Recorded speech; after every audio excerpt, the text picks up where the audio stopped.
Good morning, everyone. It's Friday, May 1st. That's right. May Day, May Day, May Day, May Day. I was wondering if maybe we should have a Zoom conference where everybody just screams. Just get out of your system if you haven't done that already.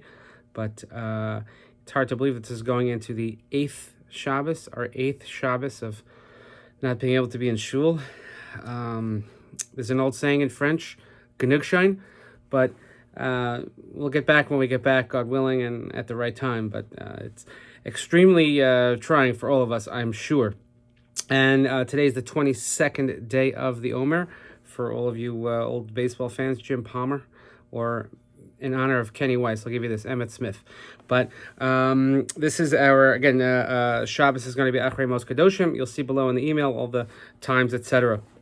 And I also want to please, let's continue to daven for Refuah Shlema. People really, really need our tefillas, rachamei shemayim, all that we can do, the mitzvahs that we could do for Rivka Bas Liba, and for Mordechai ben Elka, and for Rafael Zev ben Rickel, and all those in our community and in the world that need our tefillah. Please, please have them in mind when you light candles tonight, when you give tzedakah, when you do a mitzvah, when you study Torah.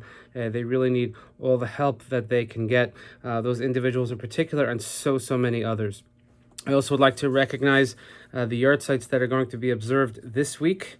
Bas Yilea Bas Elimelech, Shulamit Bas Yecheskel, Ezra Yaakov ben Reb Chaim Halevi, Pearl Bas Shlomo, Beryl ben Yaakov, Michael ben David, Rav Naftali Herzka ben Aryeh, Ida Bas Yishayahu, Avraham Yehoshua ben Shmuel.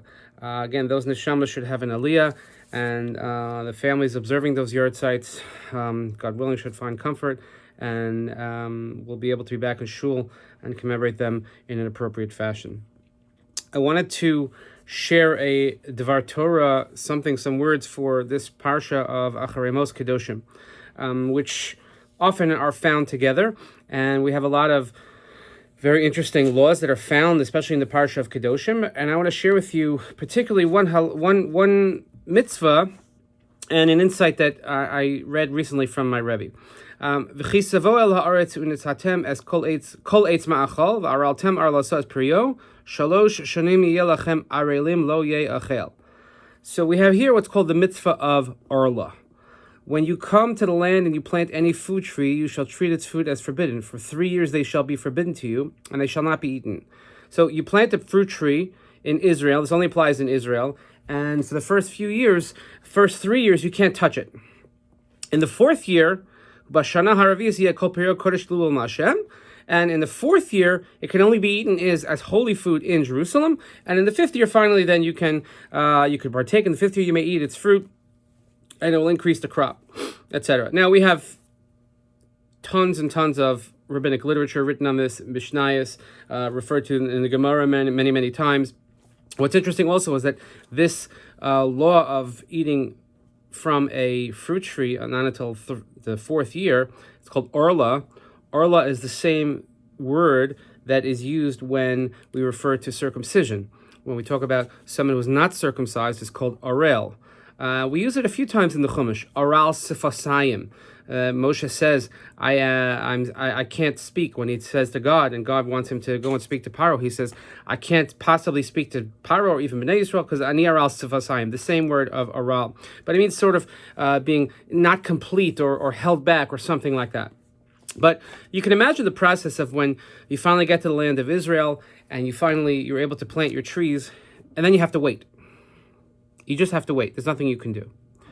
And often the Torah requires from us a tremendous amount of patience, especially considering what we discussed yesterday in terms of investing in Torah values, that you can't expect to see the return all at once. But you have to make the investment, and it takes a lot of patience. And one thing that has been required of us during the last number of weeks is a tremendous amount of patience. Those of us that have, let's say, young children at home, and we can't readily explain to them what's going on, or they don't have the full grasp of what's going on, it's very challenging. What do you tell them?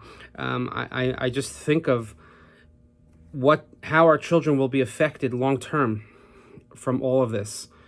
thinking back, oh, you remember that year when we kind of missed the second half of school year, even though they're schooling at home and they're learning, etc. But the social interaction, the going and the coming, the being in the classroom makes a huge impact. And I don't even want to think about what's going to happen if there's no camp this summer. If there's going to be no official form of summer camp, which is such an important element in children's growth and their social and emotional well-being. Thinking about, oh, this summer we didn't have camp, not to mention what that will do for the parents if their kids don't go to camp. Sometimes the parents really look forward to that for obvious reasons.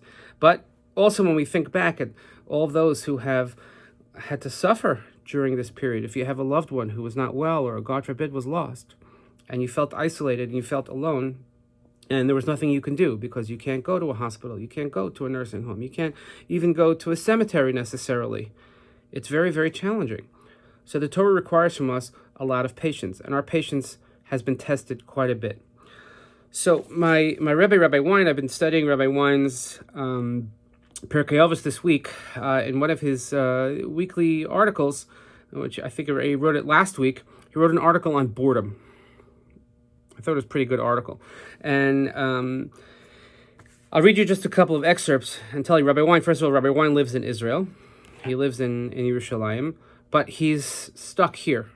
He's stuck with his family, but he's stuck here in the States, and he was unable to travel back. And he says one of the effects, of course, of being cooped up is being bored. And I'm sure that at a certain point in the last number of weeks, we have all felt bored.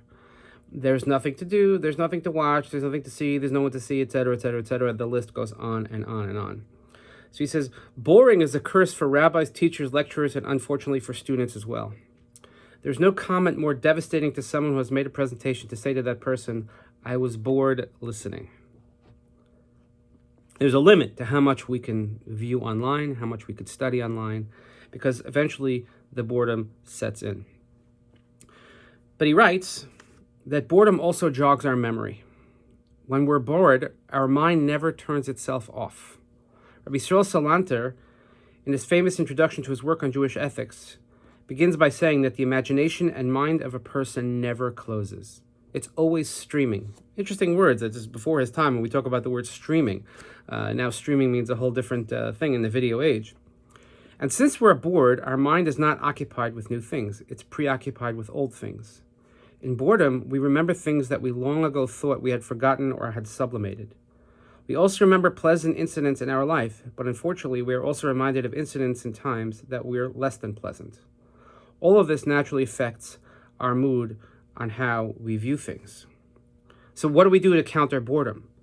So Rabbi Wein writes, he said, first of all, there's reading, and he, as he progresses in age, he has difficulty with his eyesight, so he has his grandchildren actually read to him a few times a week, he said, which is very helpful. But also, he's a storyteller. Rabbi Wein is a storyteller, and he tells the story of his family, of their roots. And he said he's had several sessions with his children and his grandchildren, just telling them, where do you come from? Who are you? Almost like sitting at the Seder table. And that's a way to counter boredom. And I think that as we sit, and again, we'll look back at many, many benefits, that when's the last time we could say that for 2 months straight, we had dinner together as a family every night. But at that dinner table, what do you discuss? So maybe as a counter to boredom, we could tell stories. As a counter to becoming sort of in the same routine, let's talk about relatives that we once knew. Let's talk about friends. Let's talk about family. Let's remember those great stories, those great memories. We'll jog the memory, and our mind that's streaming will channel itself towards good things, and then we will hopefully have better moods. So when the Torah requires from us patience, you can imagine what was the farmer doing during those 3 years, waiting for his trees to grow. I hope they were planting other trees and doing other things. But if you're waiting for something to happen, we need to be able to fill that period with something. So the Torah tells us you have to have patience. Rabbi Wein tells us that we have to fill those gaps so that we don't fall into the traps of boredom. Fill them with meaning. Fill them with reading. Fill them with Torah. Fill them with good family thoughts. Fill them with fun things. Do a puzzle with your children if you can get a hold of it. The weather's going to be nice this weekend. Go outside, whatever it might be. But let's be able to look back at this period and say, you know what? We took advantage. We really made the most of our boredom, and we turned it into something special. So I wish you all a Shabbat Shalom. We should have a good Shabbos, a restful Shabbos, and one that is engaging and hopefully not boring Shabbos.